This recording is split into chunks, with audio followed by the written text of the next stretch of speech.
እናትና ልጅ መሆናቸውን ይፋ አደረጉ ዳግምና ወይዘሮ ገነት።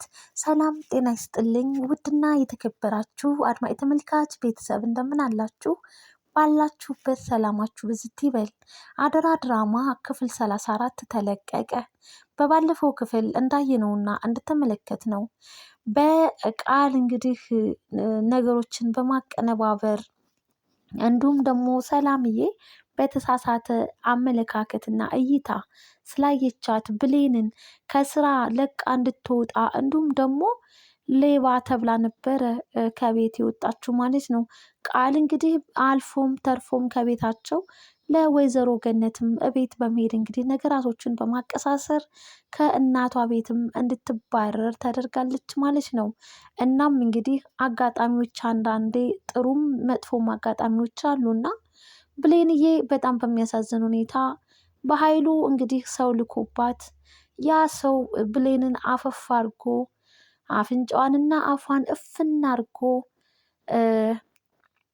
ይዟት እንግዲህ ሊሄድ ስል በሚገርም ሁኔታ ሁሉም በየአቅጣጫው ወይዘሮ ገነትም ልጇን ስላባረረቻት በመጸጸት ልጇን ለመፈለግ ወጥታ እንዲሁም ደግሞ ዳግምና ሰላምም በሆነውና በተፈጠረው ነገር ሰላም እየተጸጽታ ሲፈልጓት እዛ ክፉ እጅ ሰው ላይ ያገኟትና በጊዜው እንግዲህ በጥሩ ሰዓት ደርሰውላት አስመልጠዋታል ማለት ነው።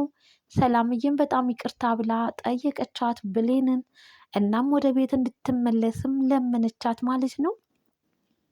ወይዘሮ ገነትም እንግዲህ ልጄ እያለች በጸጸት በጣም ስትቆጭ ነበረ። ልጄን ከቤት አባረሬማ እኔ አልጋ ላይ አልተኛም በማለትም እንግዲህ መሬት ላይ ነበረ ተኝታ ያገኘቻት።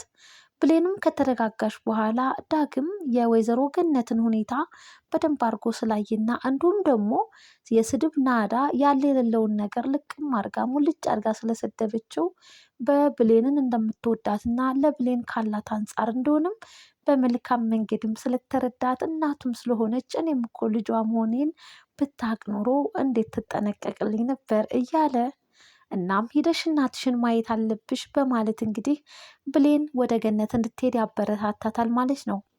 ስትሄድ እንግዲህ መሬት ላይ ተደፍታ ተኝታ ነበር ወይዘሮ ገነትን ያገኘቻት።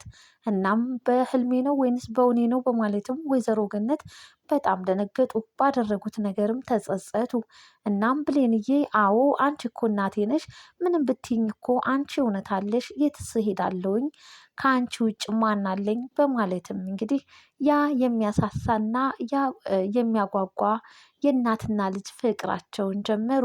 እናም እንግዲህ ስለ ዳግም አንስታ ዳግም በጣም መጥፎ ሰው እንደሆነና ሙልጭ አርጋም እንደሰደበችው ሁለተኛ ማግኘት እንደሌለባት ለብሌን ታስጠነቅቃታለች ወይዘሮ ገነት። አንቺ እንዳስብሽው አይደለም እኮ እማዬ በማለትም ብሌን ነገራቶችን ለማለባበስ ብትሞክርም ነገር ግን ወይዘሮ ገነት አልተዋጠላቸውም እና ከሱ ጋር ልትገናኝ አይገባም በማለትም ያን እንግዲህ ፎቶም ቃል ስላሳየቻት እንግዲህ በጣም ተናዳ ነበረ። በስተመጨረሻም ብሌን ያላት አማራጭ እውነቱን ፍርጥ አርጋ መናገር ነበረ። ወይዘሮ ገነት ልጄ ይመጣል ብላ ባልጠበቀችውና ባላሰበችው ታይም ያውም እንግዲህ ፊት ለፊቷ በጧትና በማታ የምታየው ዳግምን ለዘመናት እንግዲህ ልጅ ጠፋ ብለሽ ስትሰፈሰፊለትና በናፍቆት ስትሰቃይለት የነበረው ልጅሽ ዳግም ነው በማለት ብሌን ታበስራታለች ማለት ነው። ይህንን ታላቅ ደስታ ማመን አቃታት። ውሸት ነው በይኝ፣ ምንድን ነው የምታወሪው? በማለትም ሙልጭ አርጋ የሰደበችውን ስድብ እንዴት አርጋ ከቤት እንዳባረረችው እያስታወሰች ተጸጸተች። አይ እናት እኮ እናት እናት ነችና እንግዲህ ከደስታዋ ብዛት ልጄ እያለች እንግዲህ ጫማ እንኳን ሳታደርግ ነበረ ጉዞዋን ሩጫዋን ወደ ዳጊ ያደረገችው ማለት ነው። ብሌንም እንግዲህ የእናቷን ጫማ ይዛ እናቴ ቁሚ ጠብቂኝ አንዴ ጫማሽን ልበሺ እያለች እንግዲህ መሀል መንገድ ላይ ሲደርሱ ነበረ ጫማ እንኳን አጥልቃ የለበሰችው። በጣም ተደሰቱ። እጅጉን በጣም ደስ ከሚላቸውም በላይ ተደስተው የማያውቁትን ደስታ ተደሰቱ።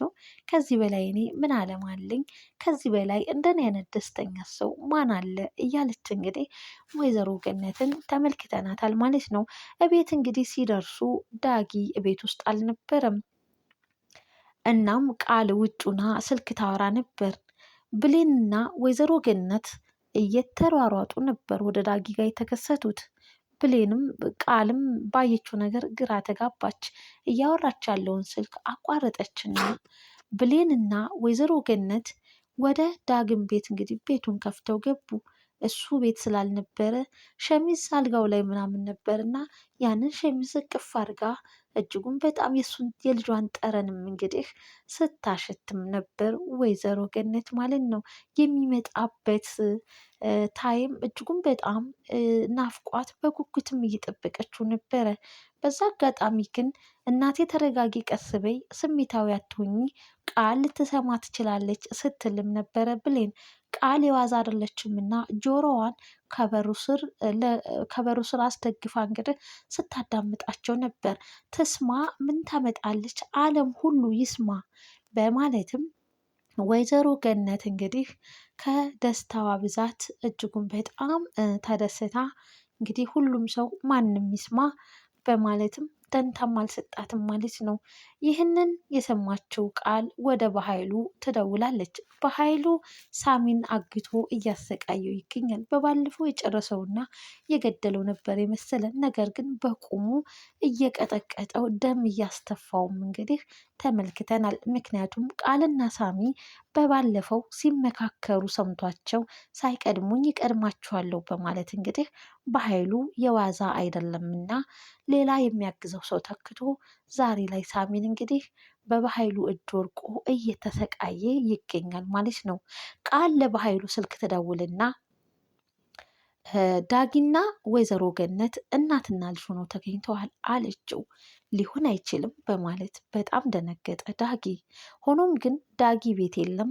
ወይዘሮ ገነት ልጇን ለማግኘት ወደ ዳጊ ቤት መታ እየጠበቀችው ነው ስትለው፣ እንደምንም ብለሽ አንቺ እንዳይገናኙ አድርጊ፣ እንደምንም ብለሽ መላ ፈጥረሽ አባሪያቸው በማለት በፍጹም የማይታሰብ ነገር ነው። ዳጊና ወይዘሮ ገነት እናትና ልጅ ሆነው መገናኘት የለባቸውም ብሎ ነበረ በኃይሉ ማለት ነው። ቃልም እንግዲህ ወከባና ችግር ፈጣሪ ነችና ከጓደኛዋ ከሄለን ጋር እነዚህ እኮ ሌቦች ናቸው እያለች እንግዲህ ንውጡ ከዚህ ከቤት ምን ልታደርጉ ነው እሱ የሌለበት የተቀመጣችሁት ብላ እየገተተች እንግዲህ ልታስወጣቸው ከቤት ገፍትራ ውጭ እንግዲህ ደርሰውም ነበረ። እባካችሁ ተውኝ፣ እኔ እናታችሁ አልሆንም እንዴ በማለትም እንግዲህ እኔ እናታችሁ ልሆን አልችልም እንዴ፣ ኧረ ተውኝ ባካችሁ ብትልም ወይዘሮን ገነት ሊሰሟት አልቻሉም ማለት ነው። ዳጊ ተከሰተና ገትተው እንግዲህ ከግቢ ሊያስወጧቸው ሲሉ ዳጊ በጥሩ ሰዓት ተከሰተ። እናትና ልጅ ተፋጠጡ። ዳጊ ግራ ገባው። ምክንያቱም እናቱ መሆኑን ማሳወቅ አልፈለገም ነበር በኃይሉን ስለሚፈራ። እናም እንግዲህ ልጄ በማለት እንግዲህ ወይዘሮ ገነት ተጠምጥማ እቅፍ አድርጋ ሳመችው። የደስታ እንባም አነቡ። ብቻ ግን እጅጉን በጣም ደስ የሚል ጊዜም አሳለፉ። በስተመጨረሻም የደስታችንን ማጣጣሚያ መጠጥ መጠጣት አለብን ብሎ ዳጊ መጠጥ ለመግዛት ወደ ውጭ ሊያመራ ሲል እንዲሁም ከሄለን ጋር ይገናኛል። ሄለን ባደረገችው ነገር ጸጽሷታል። እናም እንግዲህ ቃልን አንቺ ምቀኛና ተንኮለኛ እንዴት እናትና ልጅ እንዲለያዩ ታደርጊያለሽ?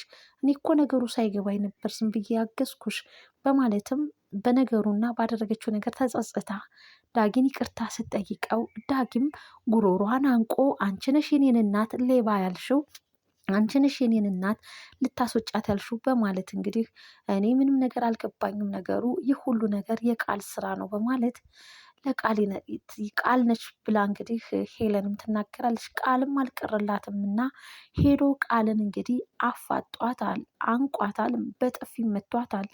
አሁን እንግዲህ ወንድነትህን ሴት እኔን ስለምታህ አይደለም፣ ከባህሉ ጋር ተጋፈጥ፣ ለባህሉ ደግሞ እናትና ልጅ መሆናችሁን ነግሬዋለሁ፣ እሱ ደግሞ ያጠፋችኋል፣ ሁለታችሁንም አይለቃችሁም ብላ ተናግራለች። ዳጊ ስሜታዊ ሆኖ እንግዲህ ወደ በኃይሉ ቢላዋ ይዞ ሄዶ እንግዲህ መንገድ ላይ ተገናኝተዋል ማለት ነው። ምንስ ሲከሰት ይሆን? አሁን ላይ ዳጊ መረጋጋት አለበት።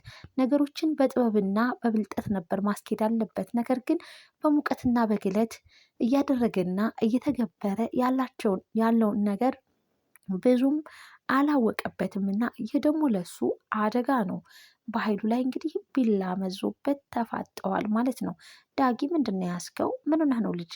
እያለም በኃይሉ ራሱን እንደ ንጹሕ ሰው አድርጎ እንግዲህ ከአጠገቡ ፊት ለፊት ቆሟል ማለት ነው። ምንስ ሲከሰት ይሆን የሚለውን ደግሞ በቀጣይ ክፍል አብረን የምናይ ይሆናል። እስከዛው ድረስ ቸር ሰንብቱ። ላይክ፣ ሸር፣ ሰብስክራይብ ማድረጋችሁን አትርሱ። ባይ ባይ ቤተሰብ።